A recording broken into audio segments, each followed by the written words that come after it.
Brothers లో ఆషాఢం KG sale మళ్ళీ మొదలైంది. మరెన్నో క్రేజీ ఆఫర్స్ ఖైదీ చేయండి ఆర్ఎస్ బ్రదర్స్.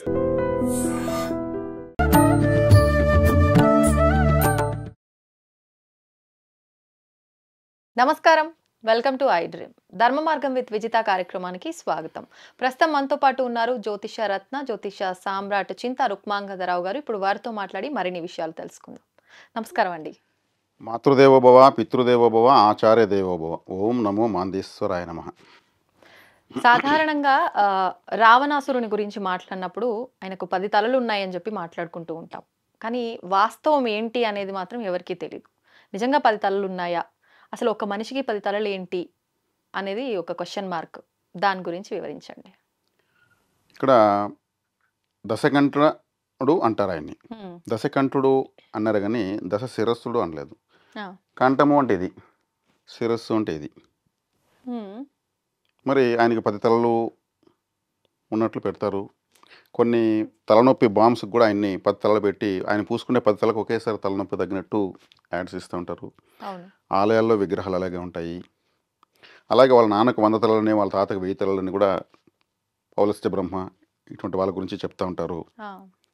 మరి రావణాసురుడికి 10 తలలు ఉంటే ఆయన ఇంట్లో ఆయన గడపలు ఎంత పెద్దవి పెట్టుకోవాలి? లాజిక్గా ఆలోచిస్తే వాస్తవం. గడప ఇది తగులుతాయి కదా, అంటే పెద్ద పెద్ద గడపలు పెట్టుకోవాలి ఆయన. అంటే వాళ్ళకి అన్ని మహిమలు ఉన్నోళ్ళు కదా, మనలాగా నార్మల్ సామాన్యులు కాదు కదా. కరెక్టే. ఇప్పుడు ఇట్లా చెప్తే కొంచెం మనకు ఫన్నీగా ఉంటుంది, కొంచెం సీరియస్గా ఉంది సబ్జెక్టు. ఎందుకంటే ఆయన మా పరమ శివభక్తుడు, ఆయన మహాశక్తిశాలి, భక్తిశాలి. ఆయన దశకంఠుడు అనేది ఒక బిరుదు. ఆయన నిజంగా 10 తలలు లేవు అనేదాన్ని మనం అంగీకరించవచ్చు. అంటే దేనికి బిరుదు అది? ఆయన శివభక్తుడు. శివుడి కోసం ఆయన చేసే తపస్సులు చాలా ఘోరంగా ఉంటాయి. మూఢభక్తి అన్నిటికన్నా గొప్పది. మూఢభక్తి అంటే ఏమి? చెయ్యి కోసుకోవడము, గొంతు కోసుకోవడము, హలకు కొట్టుకోవడము. వస్తావా రావా? అవన్నీ ఈయన చేశాడా? ఆయన చేశాడు. ఆయన పేగులు తీసి మీద మీటాడు పేగులతో. తల తీసుకున్నాడు ఆయన ఒక సందర్భంలో. మన ఎన్టీ రామారావు గారి సినిమాలో చూస్తే తెలుస్తాయి ఇవంతా. శివుడు ప్రత్యక్షమయ్యి చరిత్రలో ఉంది కాబట్టి వీళ్ళు దాన్ని తీసుకుని ఇంకొంచెం మన సమాజానికి సందేశాన్ని ఇచ్చే విధంగా రావణాసుడు యొక్క భక్తి ఎటువంటిదని తెలియజేసేదానికి తీశారు జనరంజకంగా. దాన్ని మూఢభక్తి అంటారు. మూఢభక్తికి అన్నిటికన్నా గొప్పది. దానికి నియమ నిబంధనలు ఏమి ఉండవు. ఇప్పుడు శబరి ఉంది. శ్రీరాముడు వెళ్ళాడు అరణ్యవాసంలో ఉన్నప్పుడు సీతాదేవిని వెతుక్కుంటూ శబరి ఆశ్రమానికి వెళ్ళాడు. రాముడే వచ్చాడని ఆమె సంతోషంగా అడవిలో పండ్లు కోసుకొని వచ్చింది. ఏ పండు రుచిగా ఉంది, ఏ పండు రుచిగా లేదు, రుచి లేనివి మన రాముడు తినకూడదని ఆమె కొరికి తిని చూసి ఇది బాగుంది, ఇది తినాలి రాముడు అని ఆమె ఇలా పెట్టి తనకి ఇచ్చింది. రాముడు చాలా సంతోషంగా తిన్నాడు. ఇప్పుడు ఇది ఏ రకమైన భక్తి అనుకోవచ్చు? ఆమెది మూఢభక్తికి, భక్తికి అన్నిటికీ అతీతమైన భక్తి. రాముడు గొప్పగా ఉండే పండ్లు తినాలంతే. ఆడ నియమ నిబంధనలు ఏం చూడలేదు. మనం తింటే మన ఎంగిల్ రాముడు తినాలనే ఇది కూడా ఆమెకు లేదు. భక్తి అనేటువంటి స్థాయిని దాటి ఎక్కడో వెళ్ళింది. అంత పారవస్యంలోకి వెళ్ళి ఆమె రుచికరమైన పండ్లు పెట్టాలని పెట్టింది. భక్త కన్నప్ప ఉన్నాడు. భక్త కన్నప్ప జంతువులు వేటాడతాడు. ఆ మాంసాన్ని తెచ్చి శివలింగం ముందు పెట్టి ఆయన నువ్వు తింటేనే నేను తింటాను అని ఏడుస్తూ కూర్చుంటాడు. శివుడు తింటే కదా మనం తినాలి. నైవేద్యం అంటే ఏమి? దేవుడు స్వీకరించాలి. మరి మాంసాన్ని నైవేద్యంగా పెట్టకూడదని కొన్ని ఎన్నో శాస్త్రాలు పెద్దలు చెప్తారు. ఆయనకు దొరికిన నైవేద్యం, ఆయన వేటగాడు కాబట్టి, ఒక అటవీ జాతి వ్యక్తి కాబట్టి ఆయన మాంసాన్ని దొరికిన మాంసం మొదటగా శివుడికి పెట్టి తర్వాత తింటాడు. కూడా దాన్ని ఏ భక్తి నల్లి నియమ నిబంధనలను కూడా తోసుకుంటూ పక్కకు వెళ్ళి పరమాత్మని ఐక్యం కావడమే. కానీ నిజంగా ఇలాంటి భక్తిని భగవంతుడు మెచ్చుతాడా? అంటే అప్పట్లో అంటే ఇవన్నీ మనం ఇప్పుడు చెప్పుకోవడానికి వినటానికి బాగున్నాయి, కానీ ఈ కలికాలంలో అలా ఎవరైనా ఉన్నాయి? ఇదంతా కరెక్టే అంటారా? ఖచ్చితంగా జరుగుతుంది. ఖచ్చితంగా జరుగుతుంది. ఓకే. ఇప్పుడు ఉదాహరణకు ఇది కొంచెం సంకట స్థితిలో ఉంటుంది. ఏదైనా ఉపద్రవం వస్తే ఏ భక్తి లేనివాడు కూడా గుర్తొచ్చిన దేవునంతా మొక్కేస్తాడు. అంతవరకు కూడా భక్తి ఉండదు. వాడికి ఏదేది ఒక విధంగా ప్రార్థించాలనే విధానం కూడా తెలియదు. రామకృష్ణ గోవింద పార్వతీదేవి శివ అందరిని తలుచుకునేస్తాడు.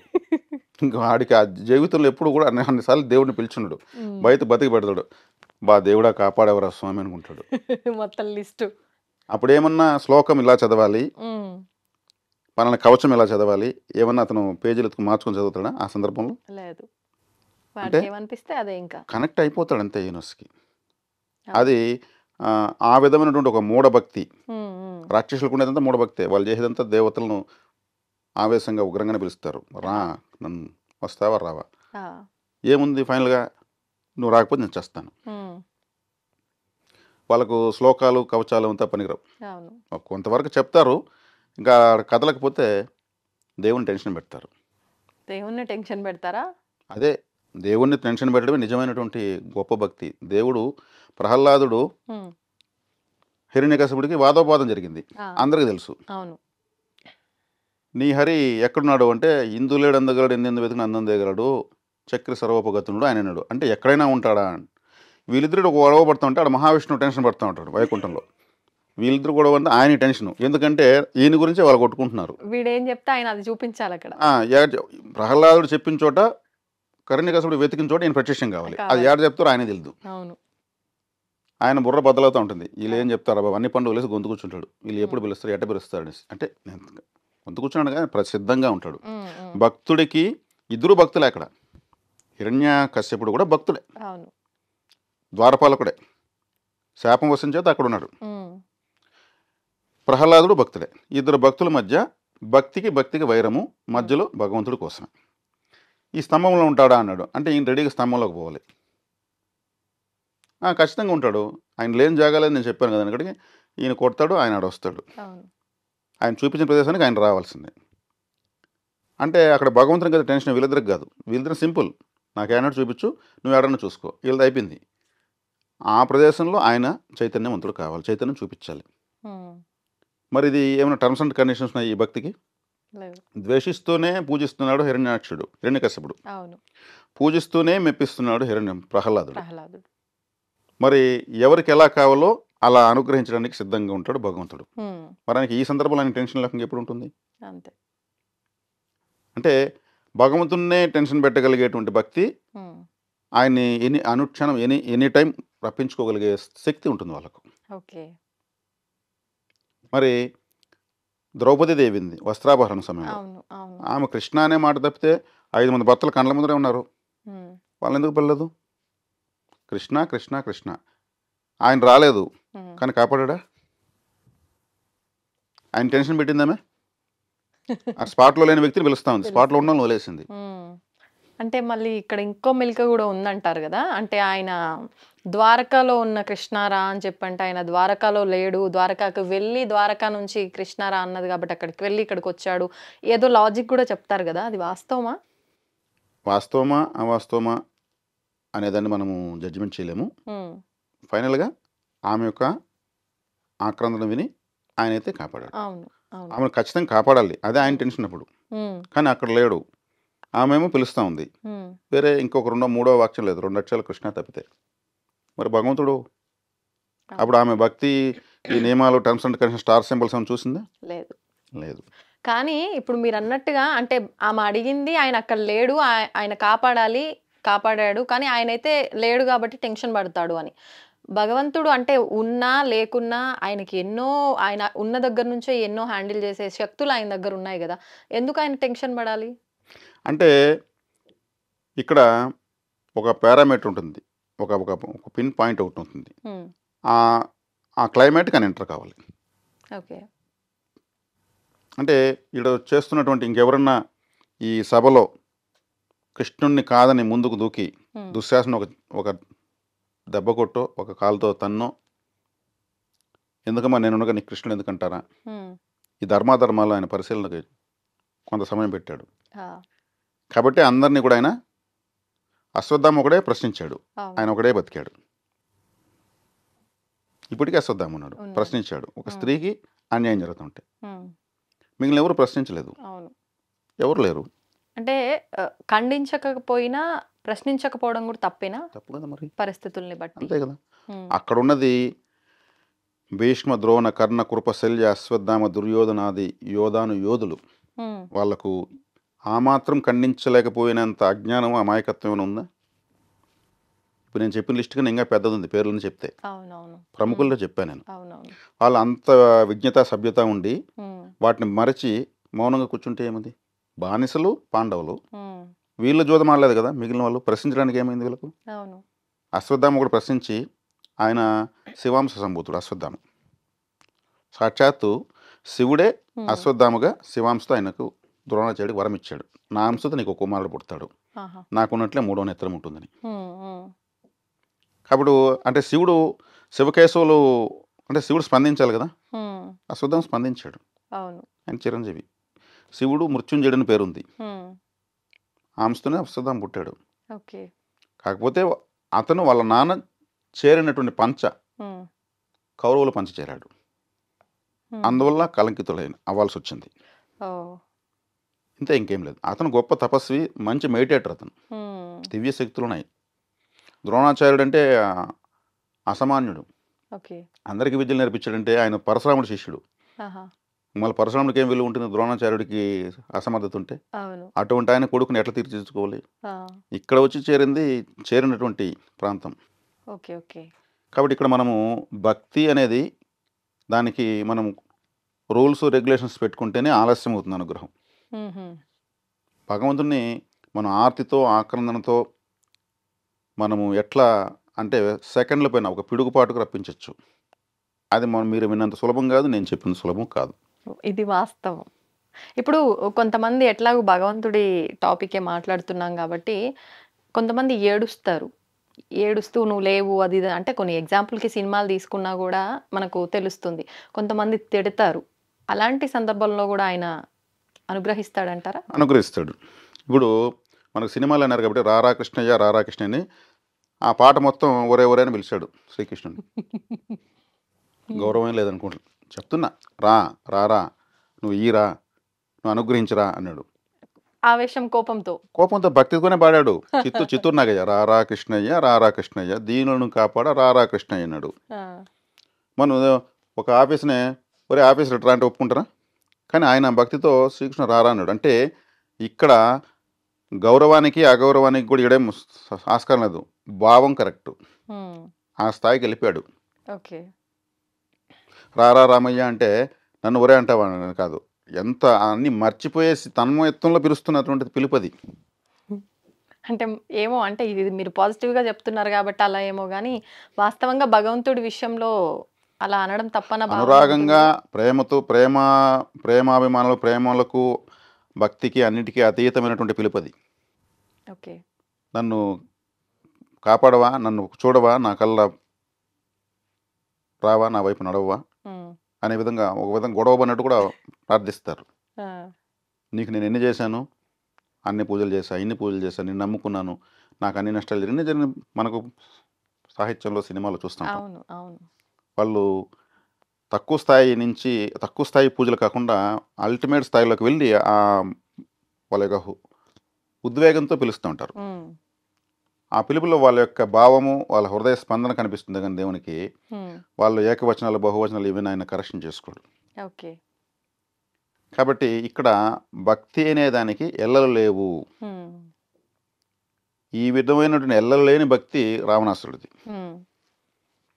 ఆయన శివారాధన చేసేటప్పుడు ఆయన సహజంగానే అసుర స్వభావం కలిగిన వాడు. యాక్చువల్గా రావణ బ్రహ్మ అంటారు ఆయన్ని, అంటే బ్రహ్మ జ్ఞాని.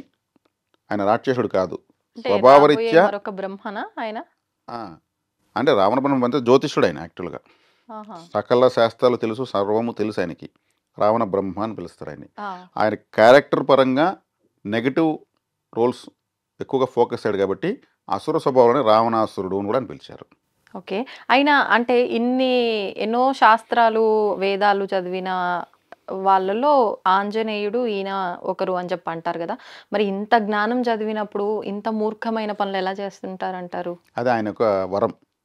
వరం ఆయన అలా బతకాలనేది ఆయన కోరుకున్న వరమే. ఎలాంటి సందర్భంలో? జయుడు విజయుడు అనేవాళ్ళు మహావిష్ణు వైకుంఠంలో ద్వారపాలకులు. సనక సనందాదులని 4 అన్నదమ్ములు ఉంటారు.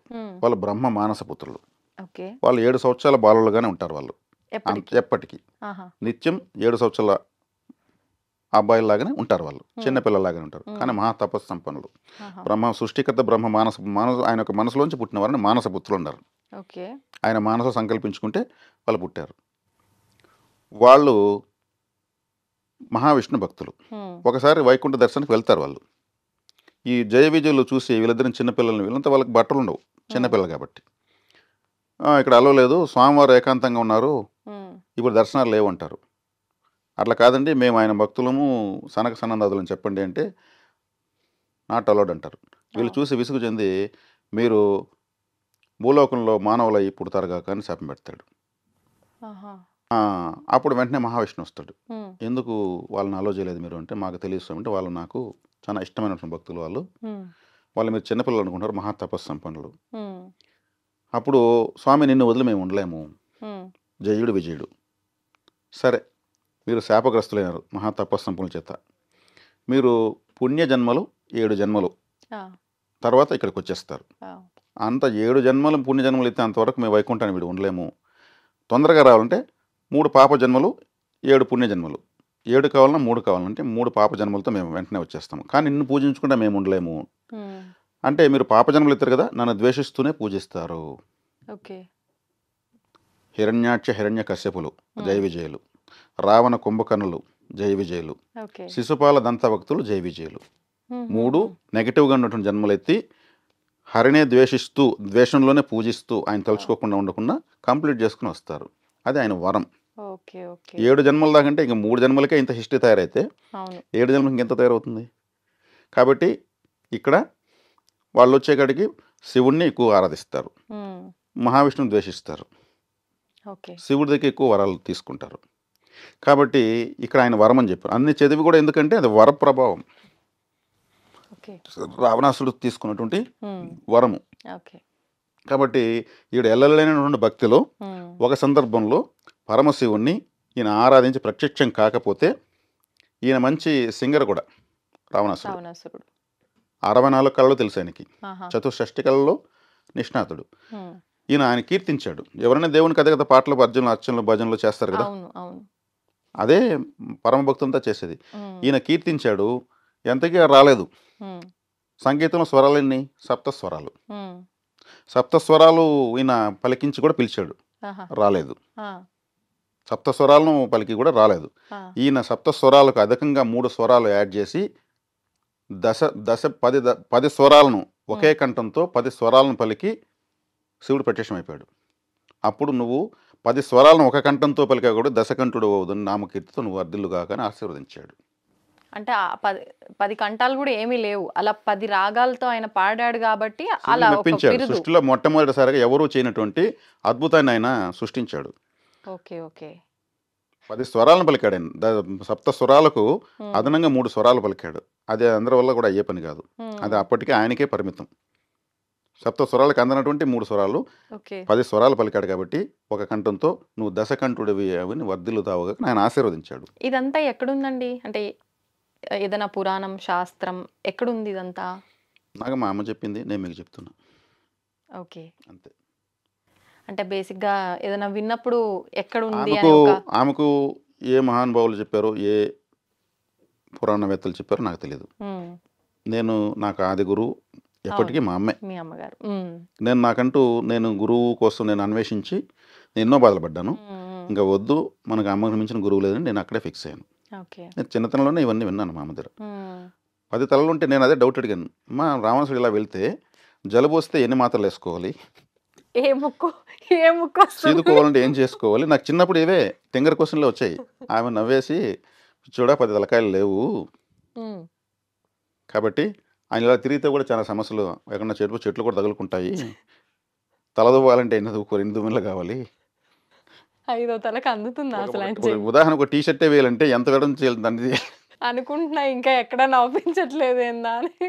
నాకు ఇవన్నీ అప్పుడే వచ్చేసాయి. నాకు చెప్పేవాళ్ళు ఎవరున్నారు? మా అమ్మే చెప్పాలి. అప్పుడు ఆమె వచ్చుంటాయి మీకు అప్పుడు డౌట్లు. ఈ జలుబు వస్తే 10 సార్లు వాటర్ తాగాలంటే ఏ తలకు దాహం వేస్తుందో, తినాలంటే ఏ తలతో తింటాడో, ఈ చెయ్యి లాస్ట్ వరకు అందుతుందా, ఇది అందుతుందా, ఇటు పడుకున్నప్పుడు 5 తలలు పైకి ఉంటాయి, ఇతను క్రాస్గా ఉంటాడు కదా, నిద్రపోయేటప్పుడు సైడ్ పనుకోవాలి మనము, మనం తలపైన ఎడబెట్టుకుంటాము, 10వ తలకాడ ఎడబెడతాడా, ఈ విషయాలు నాకు చిన్నప్పుడు క్రాస్ క్వశ్చన్స్ ఎక్కువ వచ్చేసాయి. ఏ వయసులో అడిగారు మీరు ఇవన్నీ? నాకు 10 సంవత్సరాల లోపే. ఆమె నాకు బెస్ట్ ఫ్రెండు, టీచరు, కోచు, ప్రత్యక్ష దైవము అన్నీ ఆమె. మీరు ఇవన్నీ అడిగినందుకు ఆమె మిమ్మల్ని సముదాయించడం కోసం ఇది చెప్పిందేమో అనుకోవచ్చు కదా? తప్పు. ఆమె చెప్పేటప్పుడు ఒకసారి నన్ను మా రామాయణ కాలం తీసుకెళ్ళి చెప్తుంది, అలా ఉంటుంది. నన్ను సముదాయించడానికి అయితే ఇటువంటి ఆన్సర్లు కావు అవి. ఆమె ఏదైనా సరే పర్చేషన్ చేసి చూపిస్తుంది. ఆమె ఒక దివ్యతేజం నా జీవితంలో. అన్ని క్వశ్చన్లు వస్తే అప్పుడు ఆమె చెప్పింది, నువ్వు చెప్పినట్టు అవన్నీ అసాధ్యము. ఇప్పుడు నేను పెద్దోడైన తర్వాత ఏదన్నా ఒక జంతువుకు 5వ కాలు వస్తే ఏమంటారు, అది దాన్ని ఏదో అంటారు, అంగవైకల్యం అని, ఇంకోటి ఏదో అంటారు, క్లోనింగ్ మిస్టేక్ను ఏదో అంటుంటారు. అంటే 10 తలలు వచ్చినప్పుడు ఏమవుతుంది, ఆ టైప్ ఆఫ్ కిందకి సెలెక్ట్ వచ్చేస్తుంది. సహజంగా కాకుండా ఆయన వికృతంగా పుట్టిపోయాడని. కాబట్టి అప్పుడు ఆమె వివరణ ఇచ్చింది నాకు. దశకంఠుడు అనే పరమశివుడు ఆశీర్వదించాడు, ఆయన మెప్పించాడు 10 రాగాలతో, ఒక కంఠంతో. అది ఆ ఆశీర్వాదం ఆయనకి ఏం చేసింది, పురాణ కాలం నుంచి అనాదిగా ఆయనకి 10 తలల శక్తి ఒక తలకే ఉంది ఆయనకి. ఒక తలకు 100% ఎంత శక్తి ఉంటుందో అంతకు 10 రెట్లు ఆయన సంపాదించాడు, అంత మేధావయ్యాడు. కాబట్టి ఆయనకి 10 తలలు పెట్టి విగ్రహం పెట్టడం కరెక్టు. దశకంఠుడు, దశ శిరస్సులు అనొచ్చు కదా 10 తలలు ఉన్నప్పుడు. దశకంఠుడు, కంఠం వేరు, శిరస్సు వేరు. ఇక్కడ వరకే శిరస్సు, దాని తర్వాతకి వచ్చేది కంఠము. కాబట్టి దీన్ని మనం ప్రేక్షకులు వాళ్ళ యొక్క ఆలోచన బట్టి ఆమోదించవచ్చు. అంతే. అంటే ఎవరు ఎలా నమ్మితే అలా, అంతే. మనకు తెలిసింది మనం మాట్లాడుతున్నాం, ఆమోదయోగ్యమైనటువంటి విషయాన్ని మనం తెలియజేస్తున్నాం. మొత్తానికైతే చక్కటి వివరణ. అంటే మీకు వచ్చిన డౌటే చాలా మందిలో ఉండొచ్చేమో, కానీ అడిగితే ఎలాంటి సమాధానం వచ్చిందో లేదో కానీ మీ నుంచి అయితే దీనికి సమాధానం దొరికింది. మొత్తానికి ధన్యవాదాలండి. ధన్యవాదాలు. తవ్వుతూనే శివలింగం. సరే దాన్ని అట్లా కప్పేసేయండి, చూపించదండి. మూర్తి పూజ కాదు, సాక్షాత్ బ్రజేంద్ర నందన భగవాన్ ఉన్నారు మూర్తిలో. ఏమీ ఆశించకుండా ఆరాధించే వాళ్ళు కూడా ఉన్నారా ప్రభుజీ? నిజమైన భక్తి అంటే మనకు తెలియదు కాబట్టి